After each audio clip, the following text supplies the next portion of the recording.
শোক পালন করতে করতে আমরা চলে এসেছি ছাদে। কি হবে, কি করবো দিদি? আমাদের ভাসুর সকালবেলা চলে গেল কেন? ভাসু সকালে ভালো হয়েছে চলে গেছে, কিন্তু কি হবে আগে বলো। তাকাও, রং খেলবো না খেলবো না? খেলবো। ওপরে এসেছি চারিদিকে মানে বোঝার জন্য যে আমরা কি করবো, কোথায়। দেখো এই করেই তো নষ্ট হয়। বাবলি কালকে ফটো মটো তুলেছে ছাদে। হ্যাঁ, এই যে আমরা কি করবা,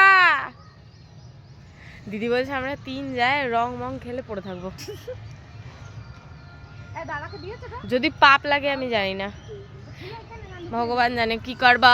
এই সবাই এই দেখো দিদি, দিদি ওই দেখো সব তুলসী মঞ্চ ফুলসী মঞ্চ সকালবেলায় বলছে 6টার আগে রং দিয়ে দিতে হবে ভগবানকে, ওই জন্য দিয়ে দিয়েছে। তাহলে আমরা যদি রং খেলি আমরা কিন্তু অসুর প্রজাতির লোক হয়ে যাব দিদি 6টার পর। হ্যাঁ খেলবে, क्या করেগা। অনেকে রং খেলে ফেলেছে। হ্যাঁ মাংস সবার বাড়িতে রান্না হবে। আমরা এখন ছাদ থেকে দাঁড়িয়ে ভাবছি কার বাড়িতে মাংস রান্না হবে কার বাড়িতে হবে না, কেননা আমিষ আজকে নাকি খাওয়া যাবে না, সেটা এখন জানতে পারলাম।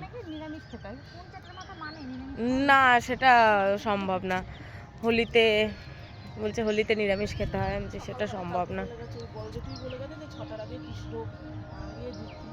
হ্যাঁ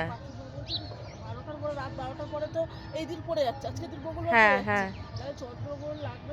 3টে কততে বলছে অশুভ শক্তি নাকি 9 ঘন্টা আগে থেকে পড়ে। হ্যাঁ ওটাই তো বলছি, অশুভ শক্তি যে বলছে, তাহলে চন্দ্রগ্রহণে আবার বলছে কোন কি কি লক্ষ্মী সময়, এই সময়, সে দেখে দেখে তো মাথা খারাপ হয়ে যাচ্ছে এসব সকাল থেকে। না খেলবো, যা হবে দেখা যাবে।